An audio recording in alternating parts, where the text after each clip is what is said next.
What up, Cavs Nation? I'm your host, Ethan Sands, and I'm back with another episode of the Wine and Gold Talk podcast. I'm joined by your favorite beat reporter, Chris Fedor. Chris, how you doing today, big fella? And I'm doing great. How are you, Ethan? I mean, it was generally a really quiet day up until about 10:30, 10 o'clock, and then Woj just started going nuts on the Twitter / Xverse, whatever you want to call it. And I think we need to start there, Chris, because that pertains to a majority of the conversation we're going to have next, which is about the NBA draft coming up on Wednesday, which we're going to have this show air at 5 a.m. right before it, so that people get our thoughts for the Cavs and things of that nature. Beautiful how that works out. But mentioning what Woj went off about on Twitter, we start with the team in New York, and actually both teams in New York, with Mikal Bridges getting traded from the Brooklyn Nets to the New York Knicks. It is a monster trade that only sends Bojan Bogdanovic and 4 unprotected first-round picks, a protected first-round pick via the Bucks, and an unprotected pick swap and a second rounder to the Brooklyn Nets for Mikal Bridges. I mean, Chris, this is big time, and I'm already knowing that Cavs fans were upset when the Knicks got better with OG Anunoby during the trade deadline. Now they're getting better in the offseason. I know there's going to be an uproar if the Cavs don't make a move now, but what do you think about this move for the New York Knicks and how it could pertain to the Cleveland Cavaliers? Because now I think we can officially silence the news about Donovan Mitchell potentially going to the New York Knicks. Yeah, I mean, I think that was silenced a little while ago. The Knicks missed their chance on Donovan a couple of summers ago, and it felt like they had set their sights elsewhere. I don't know that this affects the Cavs in any sort of way, to be honest with you, Ethan. I don't think they're sitting here today saying, okay, now we got to counter this move by the Knicks. Obviously, they're going to monitor the trade marketplace, see what's out there for them, see what the cost would be, see if those guys would theoretically be a better fit than what they already have here. But every indication I have as of right now, and things can change, things can always change, but every indication that I have right now is that the Cavs are committed to the core four, and it's about finding pieces that they can put in place around the core four. When they were having conversations with a bunch of different coaches throughout their coaching search, including Kenny Atkinson, it was about how to get the most out of the core four. It was about how to get the most out of Evan Mobley and Jarrett Allen together. Is there a way to work around their limitations? Same thing when it comes to Darius Garland and Donovan Mitchell. And a big selling point to the Cavs when it came to Kenny was his ultimate vision for Evan Mobley and the way that he wants to use him within the offense, the opportunities that he wants to give him within the offense, the way that he has a plan in place for his player development, and how he thinks him and Jarrett can operate together as a tandem. He had really, really good ideas, from what I'm told, about how that can still work for the Cavs, especially on the offensive end of the floor. So every indication right now is about how do we add pieces around the core four, not how do we find a way to maximize the trade value of Jarrett Allen, or how do we find a way to reconstruct this roster by using Darius Garland or Jarrett Allen in a trade for a significant piece that comes back here. But for the Knicks, I think this is a smart move. Obviously, he fits the team there. The Nova Knicks are being built. You know that you're going to have high-level chemistry. You know that Mikal Bridges is going to be reliable and available. He hasn't missed a game since high school. And I think in the role that he's going to be in for the Knicks, second option, third option, not the number one alpha, where he was miscast in Brooklyn, that is going to benefit him. And I think that's going to benefit the Knicks greatly, because think about, all of the pressure all of the responsibility that was on the shoulders of Jalen Brunson, especially when the Knicks were dealing with so many injuries throughout the course of the second half of the season and throughout the course of their playoff run. So this gives them another reliable scoring option, a 3-and-D type player, somebody that can play both ends of the floor. And my big question now, Ethan, is what happens to OG? OG Anunoby obviously didn't like the way that negotiations were going between him and the Knicks and the kind of contract that he felt like he was going to get from New York, and he wanted to test the free agent marketplace, and he's going to have an opportunity to do that. But like, does this change the Knicks' view in any sort of way about how much they want to invest in OG, how much they want to keep OG? And if he's available this offseason, that becomes a guy that a lot of contending teams are going to target. But I think there's still a chance that the Knicks try and bring him back. And then if they bring OG back after making this trade for Mikal Bridges, then you're talking about a legitimate threat in the Eastern Conference, a legitimate impediment to the Cavs taking the next step that they would want to take. So I was getting ready to formulate my question to you about how the Cavs could potentially get OG Anunoby, because you teased the Twitterverse, the Twitter fans, and saying who gets OG now, and yeah. I mean, everybody was like, us? Question mark?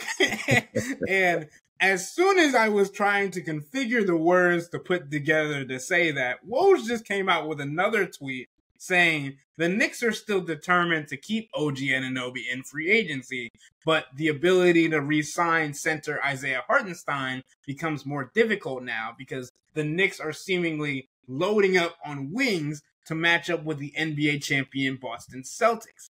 And that makes a whole lot of sense because we knew that a lot of these teams, especially teams that felt like they were on the cusp of challenging the Boston Celtics, especially in the East, that they were going to do anything they could to do that. But Chris, we had talked about previously OG Anunoby being a guy that the Cavs would look at, and like you said, a lot of teams are going to look at him if he becomes available in this free agency, and if the Knicks can't hold on to him.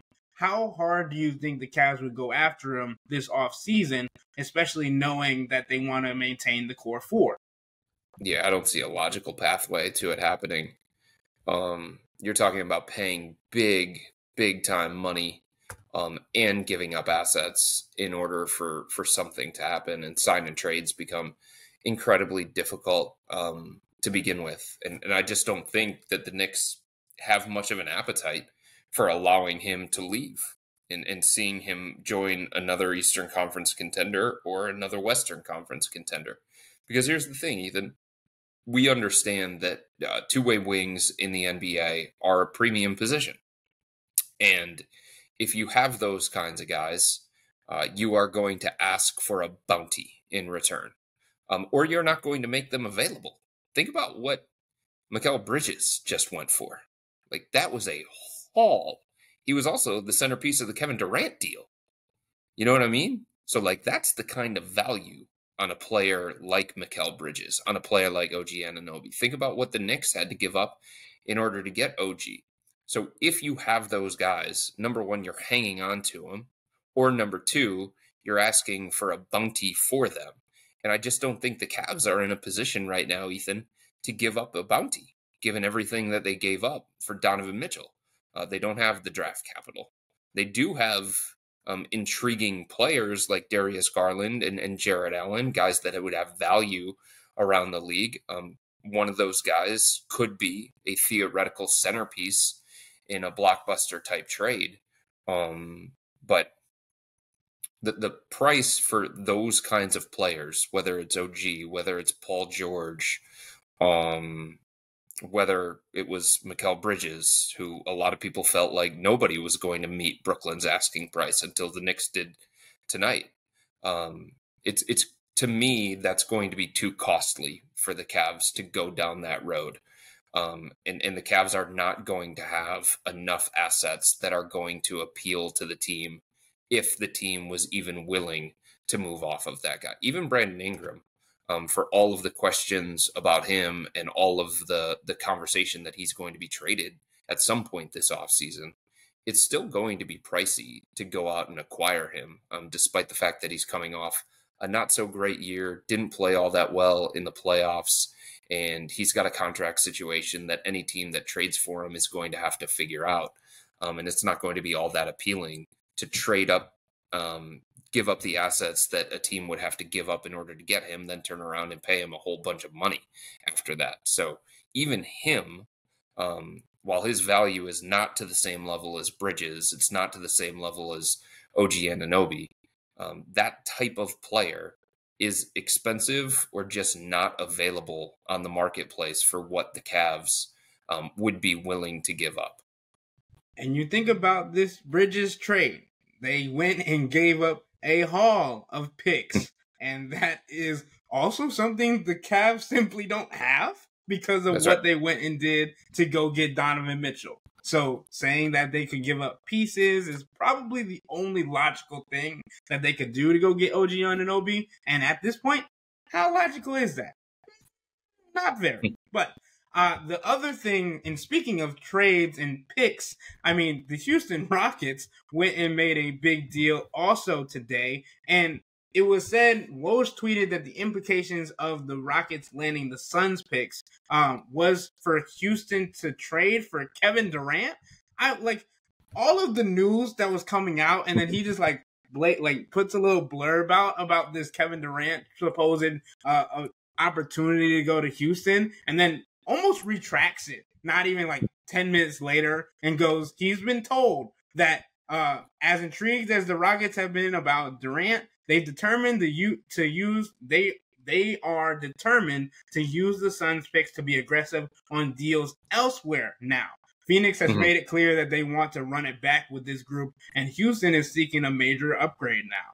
Like, I mean, it makes sense that Phoenix would say that they're trying to run it back, especially with all the guards and all the wings that are being combined into super teams as of now. But Chris, for me, it makes it even more of a certainty that either Darius Garland or Evan Mobley need to step up, or the Cavs are going to have to go and get somebody, because now it's not only two guys that we've mentioned on teams that are being put together, that Donovan Mitchell needs help. Donovan Mitchell needs another star, another guy on that caliber.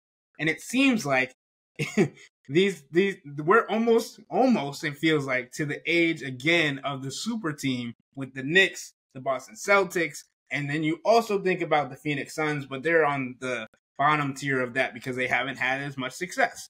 But Chris, what do you think about the implications for the Houston Rockets, who have a young core of guys like Alperen Sengun, Amen Thompson, those kind of guys that they have been building around to try and get another star quality player to go in there and maybe have to give up some of those assets to get there? Well, there are a few teams that people around the NBA are expecting to go out and try and make some kind of splash this offseason, and a few teams that are capable of going out and making that kind of move. And Houston is obviously one of them because of the young talent that they have already on the roster, and because of the draft capital that they have into the future. If a team is going to trade away one of its quote-unquote stars, in many cases, not every case, but in many cases, they're going to be going into a rebuild. Just like Brooklyn is now going into a full-on tank rebuild. It's not about now, it's about the future. So if a team is going to go that direction, you have to satisfy their desire to go that direction, and you have to trade them assets that are going to allow them to jumpstart that rebuild in that kind of way. If you think about when the Cavs traded for Donovan Mitchell, Utah was obviously a contender at the time. You can talk about if they were a legitimate contender and what tier they were on in the Western Conference. But at that time, with Donovan Mitchell, Rudy Gobert, they were a contender. They were coming off, multiple 50-win seasons, multiple playoff appearances. But they decided at that point, okay, we reached our ceiling with these particular guys. So now we have to shift into another direction. Now we have to go into full-on rebuild mode. So we want young players. We want draft picks. We want those kinds of assets. So, for Houston, that's going to go out and look to acquire that level of talent. I think San Antonio is looking for somebody to pair alongside Victor Wembanyama. I think the Philadelphia 76ers are lurking as a threat to make some kind of move similar to that. I think the Orlando Magic are a team that people around the NBA are trying to keep their eye on to see what they're up to and how they're going to enhance their roster. Miami always lurks as well.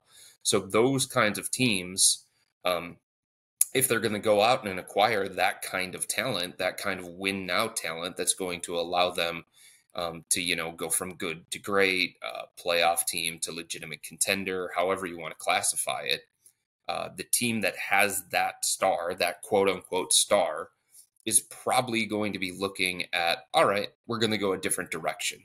We're going to shift into rebuild mode. And they're going to want draft picks, and they're going to want young up-and-coming players on team-friendly, controllable contracts. And that's what, San Antonio has to offer. That's what the Houston Rockets have to offer. That's what, to some degree, the Orlando Magic have to offer if they're willing to make those offers, if they're willing to make some of those guys available. So those are the teams that I continue to hear that NBA organizations are keeping their eye on. And it's not surprising that Houston would have their eyes on Kevin Durant and whether Phoenix would be willing to break up that group, or maybe they have their eyes on Brandon Ingram, or maybe they have their eyes on Paul George.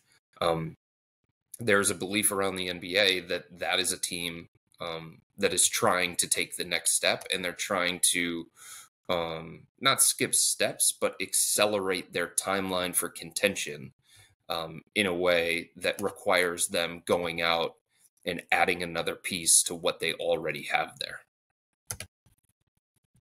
All right, Chris.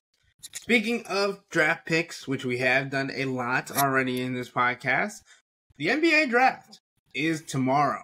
And I think we need to get into the different options and the different selections that the Cavs could make with the number 20 overall pick in the 2024 NBA draft. And Chris, I went ahead and let the Cavs fans know my top 5 of the potential prospects that the Cavs could keep an eye on. I went with Jalen Tyson, Tristan Da Silva, Carlton Carrington, Johnny Furphy, and Kyle Filipowski.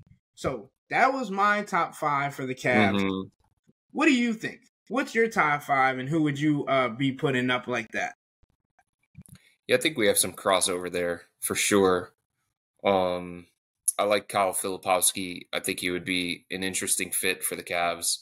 I like the Ware kid from Indiana. I would have him on my list. I know that the Cavs are high on him as well. I certainly do have an appeal to Jalen Tyson. I wish from the Cavs standpoint that he was a little bit taller, that he was a little bit longer, but I totally understand the appeal to him. He's a big, versatile guard. His scoring average bumped up. He basically did everything for Cal. So I know that he's on the Cavs radar, and he should be on the Cavs radar at number 20, and he's on my list too. So those are my top 3 in no particular order. I also like Johnny Furphy, and I don't know who's going to be there at 20. That's the hard thing, Ethan, is that there are 19 picks in front of the Cavs, and some of the teams drafting in front of the Cavs are playoff teams, and some of the teams drafting in front of the Cavs, immediately in front of the Cavs, are lottery teams, rebuilding teams that may want to take an upside swing as opposed to a help now player. So Jacoby Walter is somebody that I think has a ton of potential. He's probably going to be a lottery pick, but if he slides a couple of spots, he would certainly be on my radar, and I think he should be on the Cavs' radar as well. Like if he was 6'7", 6'8", I was talking to an executive about this earlier today. If he was 6'7", if he was 6'8", as opposed to 6'4", he would be a top 5 pick. He might be a top 3 pick in this particular draft because there's so much talent there. But it's just, where does he play at the NBA level? Is he a 1? Is he a 2?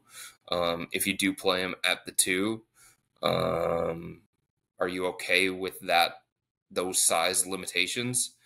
Are you okay with the fact that he's a good athlete, but not necessarily a great one? He's got longer arms, so he's longer, he plays bigger and things like that. Um, but like he's kind of like caught in between, it feels like. And sometimes those guys where teams are trying to figure out, okay, what is he? Where are we going to use him? How does his game translate? How much can we buy into the upside? Stuff like that. Sometimes teams end up allowing those guys to slide a little bit further down the board for a variety of reasons. But if he's there in that range of 20, he would be my fifth guy. With everything that we've talked about this offseason already, about where the Cavs are, wanting to keep the core four intact reportedly, do you think that they're looking for a guy that can come from the draft and immediately be an impact guy? Or are you looking, are they more, do you think they're more looking at a guy that could come and fill in a role and still get work in the G League and still do those kinds of things? I honestly think, Ethan, it depends who's there at number 20. I don't think the Cavs are looking at this pick saying, all right, we've got the 20th pick in the draft. We need him now. I don't think they're looking at it that way. They have guys that are more NBA ready that couldn't get consistent minutes last year, even though this team was dealing with a variety of different injuries. Craig Porter Jr. could not get consistent minutes. Sam Merrill could not get consistent minutes. So you're going to try and tell me that somebody that they draft at number 20 is going to come in and get consistent minutes over those guys? Over Ty Jerome? I just find that hard to believe, unless there are significant changes to the roster. So I think the Cavs are looking at this situation as we don't have to be beholden to a specific archetype. We don't have to be beholden to a certain position. We don't have to be beholden to a certain age demographic. Like Tristan da Silva is ready to come in and help a team right now. He played overseas. He had a bunch of experience in college. He's older. He's got more of an NBA ready body. So like that's somebody who theoretically could come to a place and help out a team immediately. Tyler Kolek from Marquette is somebody who theoretically, because of his experience, because of his age, because of his maturity level, could come to a team and help out right away. Baylor Shireman from Creighton is another guy like that, who's older, who's more ready right now. Doesn't do a lot of things great, but does many different things well. Those kinds of guys, I think, are going to be on the Cavs' radar, even though they're older guys, even though they're more win now guys. But just the same as some of these younger guys with a whole bunch of upside and untapped potential, I think they're on the radar for the Cavs at number 20 as well. And if they happen to take somebody that is more of an upside swing, that is more about the future, and they send him to the G League for a long stretch of their rookie season, I think they're totally okay with that. I just think they're looking to get somebody that is going to be an asset for them in a potential trade down the road, or is going to be an asset for them when it comes to the roster construction moving forward. Because as this team gets more and more expensive, Ethan, and it's going to, especially with the Cavs hopeful to get something done with both Donovan Mitchell and Evan Mobley soon, this team is going to get really, really expensive and really top heavy.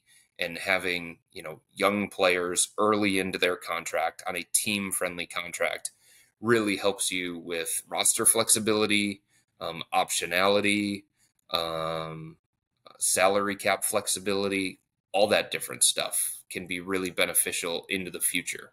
So I do think the Cavs are looking more at this number 20 pick, if we had to characterize it, as like a luxury, not a necessity.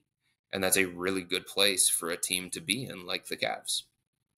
Yeah, I mean, best available situation for sure. I mean, I think there's a lot of questions being asked about how quickly they can adapt when they get to the NBA, talking about whoever they go and get.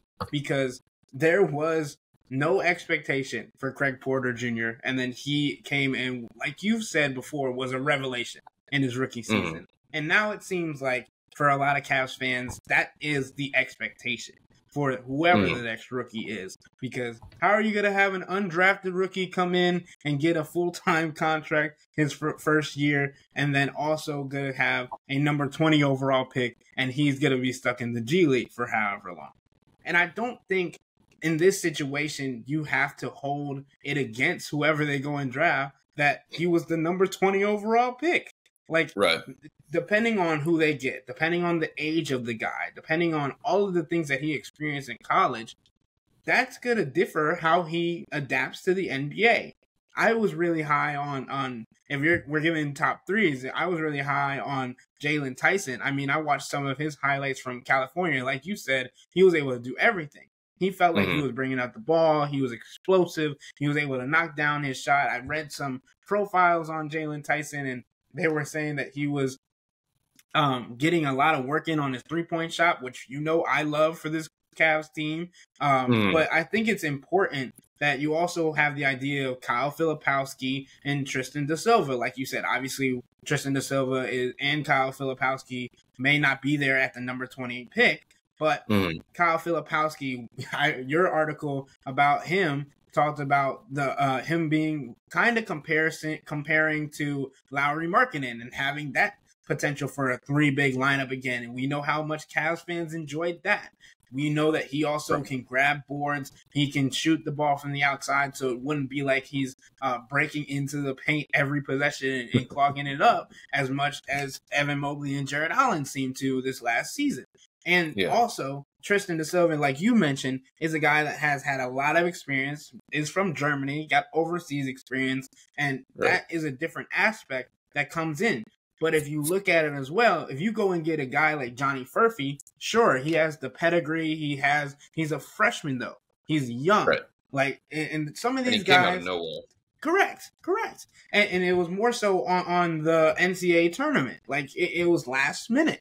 And then you also think about these young guys that are potentially showing a lot, like Johnny Furphy. They're 18, 19 years old. Yes, reminder of Amani Bates still being young as well and needing that kind of development. And I think that's really important that you can't get away from as a fan of this team and also wanting to get to the next level.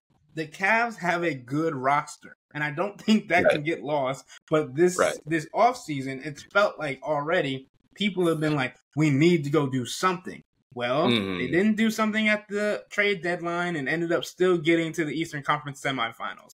So, but what do you think about the expectations being placed on this rookie class, especially by the Cavs organization and the Cavs fan base? So a couple of things, just for clarity perspective, from what my sources tell me, the Cavs are going into this first round, the 20th overall pick, and they've got 10 to 12 guys that are clumped together in a tier that they believe will be in that 20 range. They're also looking at it like 6 to 8 of those will probably be gone. And if they feel like there are enough of those guys in that same tier that are still left at 20 and they don't love a guy and they don't think like one separates himself from the other, I'm told that they are willing to trade back a little bit further down in the first round. I'm also told that they've had conversations with a number of teams that have second-round picks, including teams that have multiple second-round picks like Indiana. And the Cavs have asked those teams, number one, is your pick available? And number two, what would the cost be for us to get a second-round pick? Because the Cavs do not have a second-round pick. They do not have a day 2 pick. And if you remember, this year the draft is moving to a 2-day format. Wednesday is round 1 and Thursday is round 2. So those are 2 pieces of information. The other thing is Kenny Atkinson had a conversation with one of the members of the Cavs front office, and that member of the Cavs front office said, hey, do you want to be involved in this draft process? Do you want me to send you a list of guys that we're looking at number 20? And Kenny basically said, no, I'm good on that front. We trust you. We trust your scouting. So I don't think that they're looking at this pick also as like, what kind of offense is Kenny Atkinson going to run? What kind of defense is he going to run? What kind of player would fit his style specifically to him? You know what I mean? I think they're looking at it as who is the best available talent. And they're not saying, okay, we can't take a point guard because we have Darius Garland, because we have Craig Porter Jr., because we have Ty Jerome. And they're not sitting here saying, well, we can't take a center because we have Jared Allen, because we have Evan Mobley, and Evan Mobley is going to be the backup center, and all those different things. I just think the only thing at this point, Ethan, that they would probably be hesitant to draft is a guy who cannot shoot because they understand the value of shooting. They understand how important that is in any system, including Kenny's, but it's not specific to Kenny's. It's any system. They also understand, they have the Isaac Okoro thing that they have to work out when it comes to restricted free agency. In grabbing somebody, for example, like Dunn from Virginia would be a tough sell on this particular team, right? Maybe on another team where they already have enough shooting and they need somebody like him who is an elite perimeter defender who has a bunch of limitations on the offensive end, maybe that's a little bit easier. So like, that's one of the guys that I would say that they would hesitate on, but I don't think that they're looking at this situation saying, we can't take this position, we can't take this position, we can't take this age group, we can't take this guy because he doesn't fit Kenny's system, or we should give bonus points to this guy because he does fit Kenny's system. I think they're having as much of an open mind as you could possibly have, and they're operating like a team that went to the Eastern Conference semifinals, right? Like, there are other teams where the draft is just more important to them and to the future of their organization. The Cavs ones operated like that. You know what I mean? They don't have to operate that same kind of way coming into this year, and they're not operating like that either.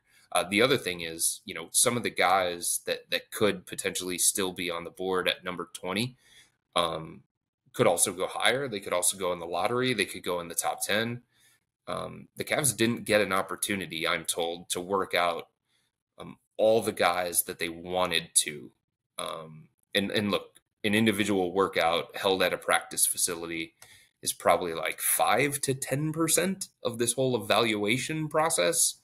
But you get to meet with a guy in person, see who he is, see how he interacts with your staff, see how he moves, look a little bit closer at the shooting form and stuff like that. But, there were a number of guys that the Cavs felt like were going to be in that 20 range, where the agent said, we're not coming to you because of the way that your depth chart sets up, because we don't believe you're going to draft our guy, or because our guy is going to go earlier than when you're on the board at number 20. So that's something to keep in mind too. So a couple of things on what you said about the Kenny Atkinson thing. First of all, I mean, does that not show confidence in his player development skills? Like, he said, I'll be hands off. You bring in who you guys think are best, right, and I'll make him into I'll whatever. Develop them. Yeah, and I'll make him into whoever you want him to be. Like, right. That says a lot about what he wants, not only his perceived notion to be on the organization. He said, you talked about it, Evan Mobley is going to develop under Kenny Atkinson. Isaac Okoro, if he signs again as a restricted free agent. Mm-hmm. Darius Garland, if he maintains on this organization. Like, that is something that stands out to me. Like, that's brand new news to me, and understanding that takes a new look for what Kenny Atkinson is going to bring that we already knew player development was at the top, but that's a different level of confidence that I wasn't sure we were going to get. But also, you mentioned the Cavs wanting to pick somebody that can shoot. I mean, I think we've harped on that the entire off season. That even you were doing it since last year after the Knicks series. The Cavs need shooters. That's not foreign. That's not uncommon. That's not new news. That is something that has been said for the last 2 years, and they're trying to not only develop like we've been saying, the guys that are in-house, but also looking for guys that can add those things. And competition breeds growth. Like if you just have a guy that you bring in from the draft who's a rookie and he's out shooting some of your guys that have NBA experience at practice, that's going to raise some heads and allow them to gain their necessary ego and say, maybe I should get in the gym a little more and shoot these threes. Obviously, that pertains to some players more than others. But, Chris, it just feels like this draft is going to be interesting. One, because of the level of talent that is in it, good and bad, but also talking about just where the Cavs sit and how important they're looking at it. But I do have a couple questions from subtexters about some things that they want to know heading into this draft. And I just want to run through them really quick. There's not a whole bunch, but okay. Scott from Greensboro, North Carolina, wants to know your exact percentage that the Cavs make a trade tomorrow. He wants your prediction. I don't think they're going to make a trade tomorrow, so I'd put that lower on the spectrum. 50-50 is midway through, so probably like 25%. I think if they make a trade, it's to get a second-round pick. Somehow get a second-round pick. Because there are guys that came in to work out that impressed the Cavs, that it's probably too high to take them at 20. But if they found a way to get a second-round pick between 30 and 40, that's something that they would be interested in doing because they like them so much. So I think if they do make a trade, it would be on day 2, not day 1. That's my feel right now. The next question comes from Chuck in Youngstown. He says, considering the actual draft pick and potential draft day trades, what current Cavs player, if any, has the most to lose on draft night? I mean, I think this is a new situation, so everybody's coming in understanding that they are NBA ready. Nobody on this team now is a rookie, so they have different experience levels. But Chris, what do you think about this question from our guy in Youngstown? Well, I think the easy answer is Sam Merrill / Craig Porter Jr. / George Niang. And George would be like way further down that list because he's going to have a role on this team. There is no doubt about the fact that he brings value. If he remains on the roster, he brings value. He spaces the floor. He can shoot from the outside. I would think that he's going to have a better, more productive season in year 2 with this team in a system that is going to benefit his skill set a little bit better. I'm also told that there's a plan in place that Kenny already has to go deeper than what JB Bickerstaff did. We've talked about this a number of times, Ethan. Like every coach has their own comfort with how deep their rotation goes. Some guys are more comfortable with a 9-man rotation, other guys 10, other guys 11. I'm told that Kenny Atkinson, one of the things that came up in conversation during his interview process was his desire to tap more into the depth, use the bench a little bit more.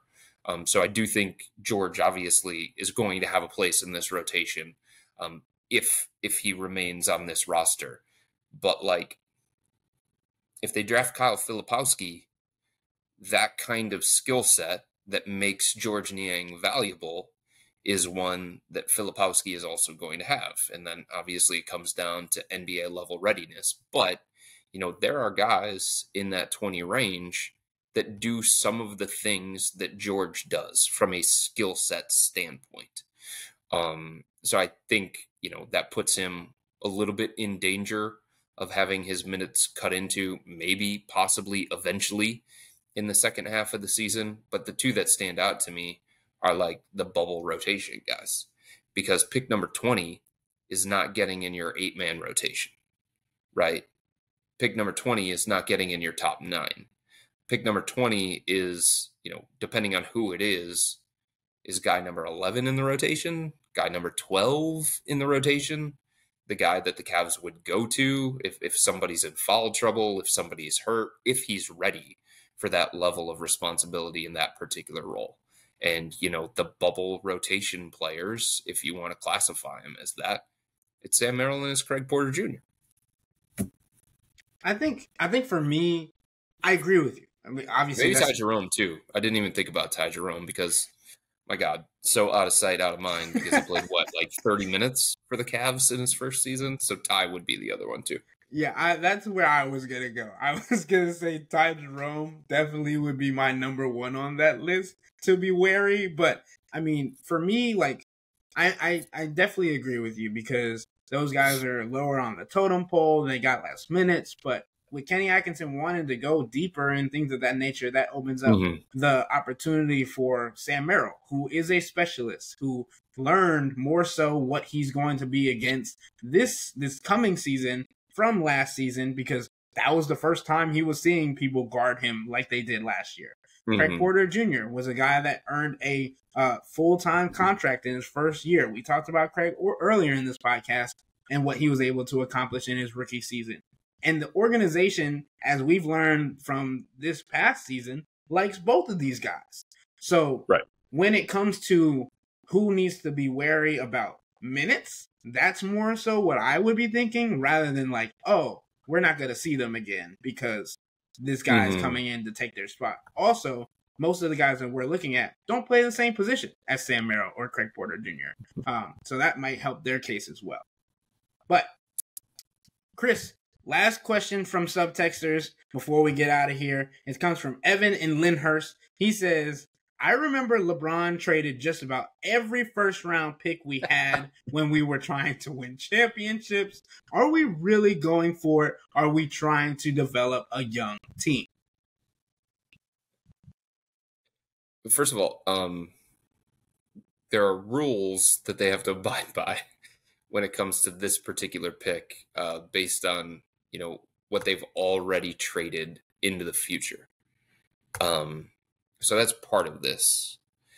The other thing is, I think it's a little bit of both, right? I mean, I think if you're an organization like the Cavs and you feel good about the number of win now players that you have on this roster, the number of guys that can help you take the next step and compete with some of these teams in the Eastern Conference, then I think it's good to balance it out with some younger talent that, could become a big part in the future, or could become trade bait in the future, or could help balance the salary cap sheet that you have that is going to be really, really bloated at the top. Jared Allen is eligible for an extension too. It doesn't mean that the Cavs have to give him one, but he makes $20 million. Darius makes close to 40. Donovan's going to make a whole bunch of money. Evan Mobley is going to get a huge contract extension offer this offseason. So, to have somebody that's young, that's early into their contract, and it's a team-friendly contract, that can be beneficial. The other thing that I would say is when LeBron is on your team, it is championship or bust. Okay? It's not championship or bust for the Cavs. They're not at that stage yet. They're still, I hate using this term because it's a Kobe Altman term, but I think it's right. There's a runway here for this team to continue to grow, continue to get better, to have a longer contention window, that they don't have to operate the way that the LeBron James teams operated for those 4 years, right? For them, anything other than a championship, getting to the NBA Finals, was a failure. If the Cavs had the salary cap situation, the same one, the luxury tax situation, as a team like Boston, as a team like Milwaukee, like the clock ticks a different kind of way for certain teams.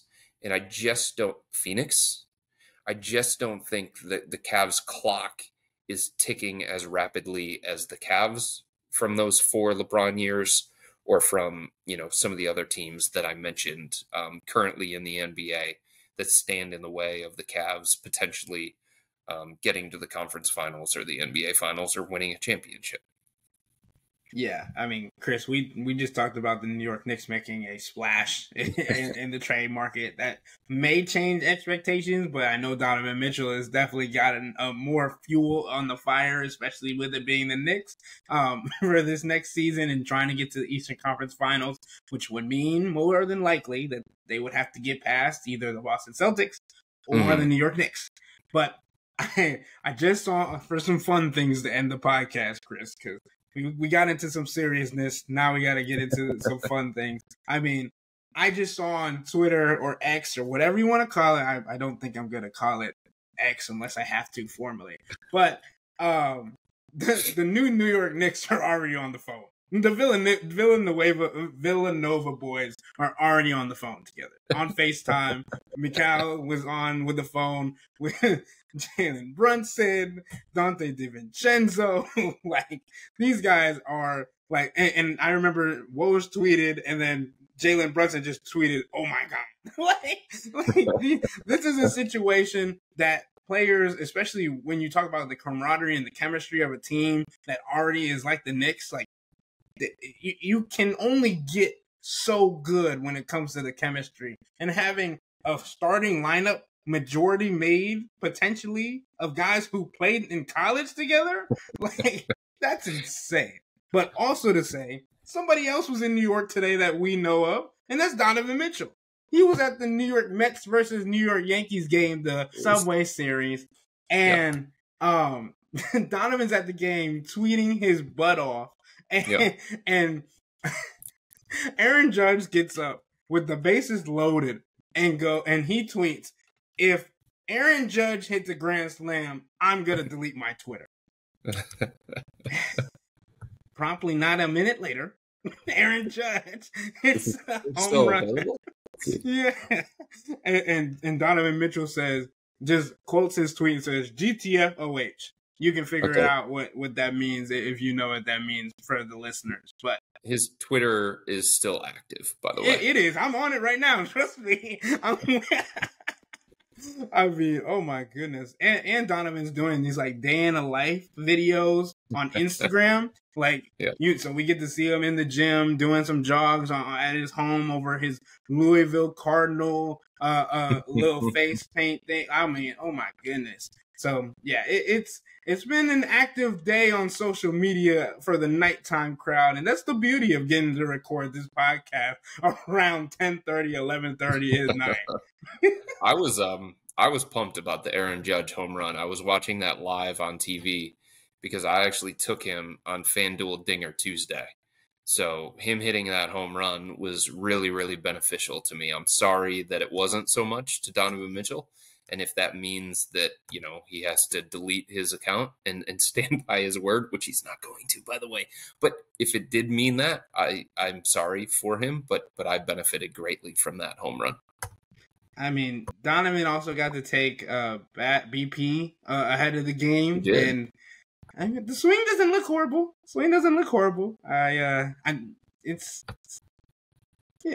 But he thinks he can play. I know he does.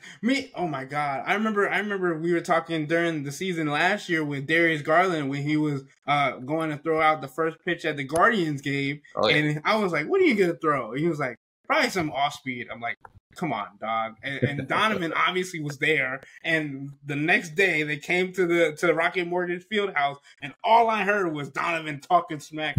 "You saw how slow he threw that ball?" And Darius was like, "I told them I was gonna throw something off speed." I was like, "Come on, dog." No, I mean, legitimately, he believes that if he was not in the NBA and if he committed himself to the game the same kind of way, that he could be in the majors. He believes that. Hitting a baseball is the hardest thing to do in every sport. I will stand on that until the day I die. Donovan Mitchell is a premier athlete, but he is delusional. He was a great player back in the day. From everything that I have heard about his talents before he shifted his entire focus to basketball, he was a great player. I believe he was a shortstop. Yeah, but he also ran into his catcher and broke his hand. That's when his career ended. So that I remember that story. I remember writing about that when Darius Garland. I was like, didn't Donovan play baseball? And I was like doing all this research. I was like, why did Donovan stop playing? Broke his hand or something, some part of his arm, running into his catcher trying to catch a pop fly. So that's the end of that story.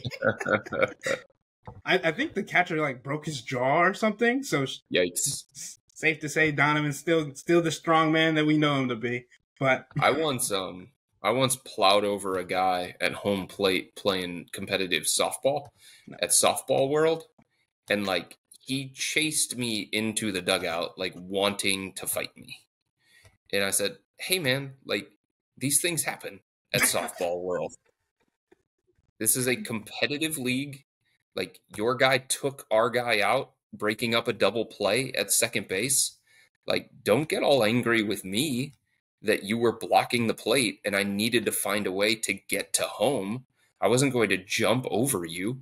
Like, I had one option with where you were standing. He was not pleased. They like targeted me the rest of the game. It was ridiculous. But, I don't know how you get targeted. I digress. I don't know how you get targeted in slow pitch softball, but that's insane. Anyway, yep. But I had a similar situation this past weekend. I still got the battle scars to show it. This we were playing softball. I'm in this league that's ran by some of the restaurants around Cleveland, and or sponsored or whatever it is. But yeah, I was running home trying to get an inside the park home run, and the catcher just was like standing in the baseline, but it wasn't the catcher; it was the third baseman because he had shifted down because they didn't want the catcher to catch the ball because apparently that person wasn't good. So the third baseman is literally standing in the baseline, and I promised myself earlier in the season that I was not going to slide in this league, and I definitely broke my promise trying to get around the catcher. I was safe, did not get tagged, but that it definitely left a scar that or just a little scratch. It'll be fine in a couple of days. So cleaning up one thing and moving away from softball if we must, because I've seen a lot of questions about this. I just want to make it clear. There is no such thing as player tampering in the NBA. So, what these Nova boys were blatantly doing, like, that is not illegal. There is team tampering, and teams can get in trouble if they, quote unquote, tamper, but players have free reign to recruit who they want to, talk to who they want to. There is no such thing as player tampering. If there was such thing as player tampering, you know how many organizations would be busted at this point, especially over the last 10 to 15 years where player empowerment and player movement has become so much more a part of today's game. I mean, these guys plot, these guys talk about it. I mean, it's not a situation where the Knicks are going to get in trouble because Josh Hart and Jalen Brunson and Dante DiVincenzo like openly have been recruiting Mikal Bridges since, I don't know, however long it's been. Like, every time the Knicks and Nets play each other, there is footage of these guys talking to each other and covering their mouths and stuff like that. But there is no such thing as player tampering. So we can end that conversation. I mean, the Cavs would be in a lot of trouble because Donovan Mitchell recruited 3 players from last year. That's right. It doesn't just happen just because the New York Knicks. I'm sorry to tell you. And one of the places where it's most prominent is with Team USA basketball. And I'm fascinated to see what, if anything, happens in the next couple of years coming out of the Olympics because of that team that they put together. Like, does Ant get somebody to join him in Minnesota? Does one of those guys find a way to get Ant? That's just an example, right?